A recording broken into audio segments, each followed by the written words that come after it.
कुठं नागपूरला गेले, कोणी म्हणलं नागपूरला होते, नागपूरला गेले, पचमंडी झालं, कुठं इथून झालं, दिंडोरी झालं, दिंडोरीहून पुणे आले, कुठं गोव्याला गेले, गोव्याहून कर्नाटक आले, कर्नाटकचं समर्थाचं दर्शन, तिथून पुण्याच्या घरात कुणाच्या थांबले.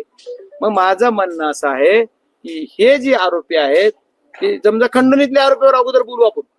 11 तारखेला गुन्हा झालाय, खरं तर यांनी गडवीला मागच पण FIR झाला 11 तारखेला.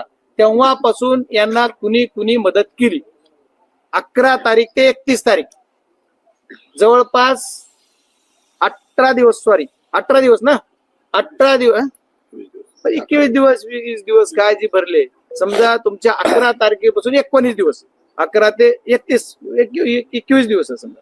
तर एवढे 21 दिवस या आरोपीला कुणी मदत केली. या सर्वांना सह आरोपी का केला जात नाही किंवा ह्यांच्यावर मोककाला का लावला नाही? पोलीस म्हणतात, माननीय मुख्यमंत्री महोदय म्हणले की आम्ही मोककात लावणार, आम्ही सर्वांना न्याय देणार, शेवटच्या माणसा डॉक्टर जाणार. मग का जात नाहीत? याला सुद्धा मोकका लावला पाहिजे.